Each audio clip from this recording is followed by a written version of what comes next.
Bien, hola a todos.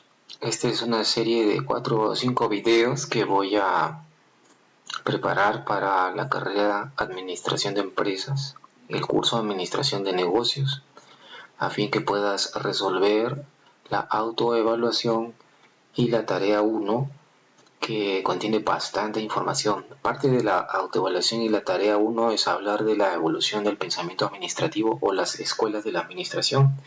Lo vamos a hacer en este video de manera bien breve.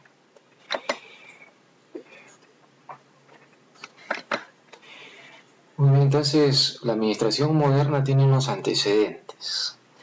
A comienzos del siglo XX solo se producía de manera artesanal por pequeños lotes, con poca utilización de maquinaria y mucha mano de obra.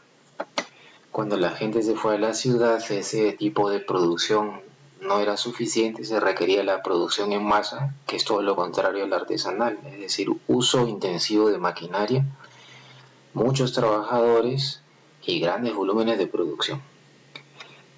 Bueno, la historia nos dice que ni los dueños ni los gerentes estaban preparados para esto, así que surgió la necesidad de estudiar la administración ya como una ciencia, y ahí es donde aparece Frederick Taylor y su escuela de la administración científica, que se llama científica porque reemplazó a la manera de administrar anterior, donde había conocimientos empíricos e informales, la improvisación. Él estableció métodos adecuados para administrar, sobre todo el área de producción.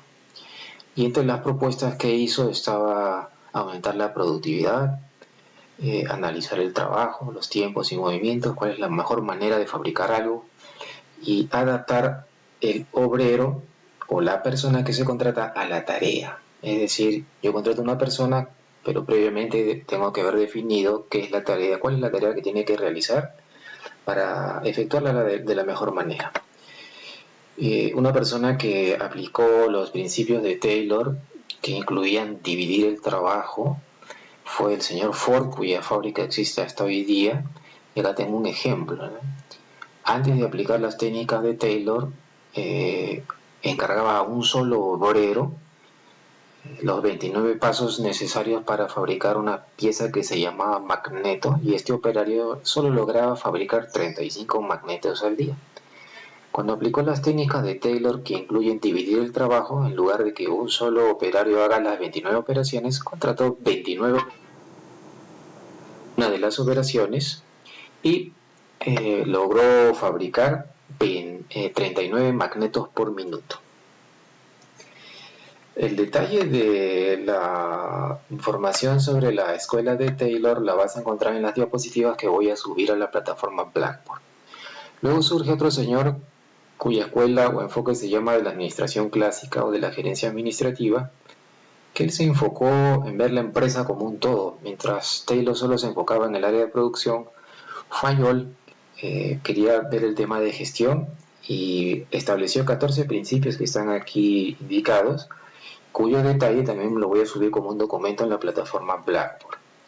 Y lo interesante de este señor es que veía la empresa como un todo, y esta empresa debería tener un esqueleto o una forma básica que la estableció en las siguientes partes. Toda empresa debe tener un área técnica o de producción, un área comercial o de ventas, un área encargada de las finanzas, un área encargada de la seguridad, no la seguridad de vigilancia, sino la seguridad de evitar accidentes. Debe haber un área que registre las actividades, que es la contabilidad, y debería haber un área administrativa o gerencial. Luego surge el señor Weber, cuya escuela se llama burocrática, y que en resumen, aunque acá te dejo los 5 principios, él establecía que las empresas tenían que ser ordenadas mediante establecer una serie de procedimientos y normas para que esta empresa funcione de manera fluida y ordenada.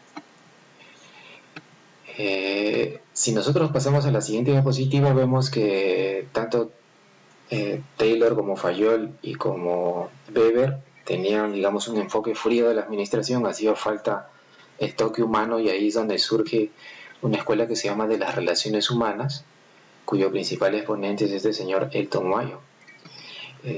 Aquí están sus datos. En resumen, él participó en un experimento que se llama Hawthorne, que era la localidad donde esta compañía Western Electric Company tenía unas instalaciones.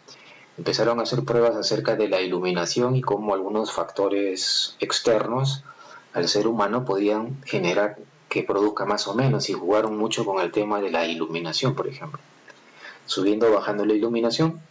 Pero cuando Mayo participó en este experimento, detectó lo siguiente, ¿no? Que independientemente de la iluminación, sus cambios, las operarias que habían sido parte de este experimento tenían muy buen desempeño, no tanto porque la iluminación subía o bajaba, sino porque tenían o recibían buen trato de los investigadores y tenían el deseo de complacerlos y quedar bien. Entonces ahí Mayo detectó la importancia del buen trato, y coincidentemente esta empresa trataba bien a su personal, y se descubrió, o Mayo descubrió, que internamente el grupo de trabajadores forma lo que se llama una organización informal que regula el rendimiento. Entonces, si están contentos, reciben buen trato, el personal va a ser productivo. Entonces, le añadió a la administración un toque humano, porque ese señor Mayo determinó que el ser humano es un ser social. Y en la medida que lo tratemos bien como trabajador, va a rendir más. Por eso Mayo sugirió que el personal de supervisión o de jefatura debería ser enseñado en cómo dirigir. A raíz de este enfoque de las relaciones humanas empezó un mayor interés hacia los trabajadores y surge la escuela del comportamiento.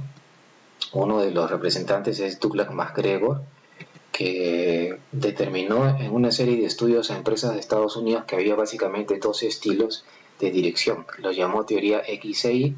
La teoría X nos hace ver que el jefe o supervisor piensa que su personal es perezoso, que es indolente, que rehuye el trabajo, que tiene que ser controlado, y el estilo de dirección o supervisión que llamó teoría Y hace que más bien el jefe o supervisor piense que la persona le gusta su trabajo, que no tiene que ser tan controlada y que acepta los desafíos, es creativo y competente.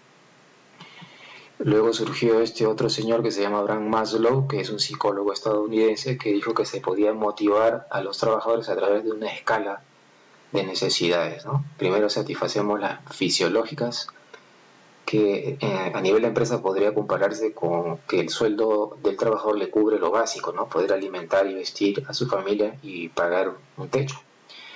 Una vez que satisface eso, el trabajador va a requerir otro tipo de satisfacción, que es la sensación o necesidad de seguridad, que es ya tener un empleo estable, un seguro social, y así irá escalando en esta pirámide. Por ejemplo, la necesidad de pertenencia, la empresa la satisface haciéndonos ver que somos parte de una familia, haciendo eventos de confraternidad, etc. Y la siguiente escala sería ofrecer al trabajador reconocimiento, ¿no? Ascensos, reconocimiento como el trabajador del mes o del año, y finalmente la escala de autorrealización. Y el señor Hesberg resumió cómo motivar a una persona en una teoría que se llama de los dos factores, que tiene que ver con que básicamente se motiva a las personas de dos formas. Los factores motivacionales o internos, es que me gusta mi trabajo, que tengo reconocimiento, y los factores que la empresa externamente debe proporcionar, que es una adecuada condición de trabajo, una administración moderna, un salario digno, buenas relaciones con los jefes, entre otras cosas. Y la escuela que más me gusta es esta de sistemas, que nos dice que la empresa es un sistema abierto, como se ve acá. Que en el lado izquierdo toda empresa tiene ingresos que se llaman input, que son los recursos. Dentro de la empresa hay subsistemas que procesan esos recursos, y el output o salida son los productos o servicios que van a un cliente, que luego que hace el pago del servicio o del producto y emite reclamos o sugerencias, nos da una retroalimentación, y a través de un proceso continuo se demuestra que la empresa es un sistema abierto, porque entran cosas que se llaman input, salen otras que son los productos y servicios, y output, y van dirigidas a un cliente, ¿no? Y esta escuela nos dice que dentro de la empresa hay subsistemas que procesan toda la información, todos los recursos para generar productos y servicios, y que fuera de la empresa hay algo que se llama el entorno empresarial, que son todas las cosas que a la empresa le afectan y de las cuales tenemos que estar pendientes. Y finalmente tenemos, más allá del entorno, en el entorno encontramos las amenazas y oportunidades. hay una escuela que se llama la escuela situacional o de contingencias, donde nos dice que el administrador no puede basarse en una sola teoría para administrar la empresa, sino que depende de la situación. El administrador tiene que utilizar su experiencia, su ingenio, su intuición para ir tomando decisiones en base a lo que está experimentando la empresa en un momento en particular.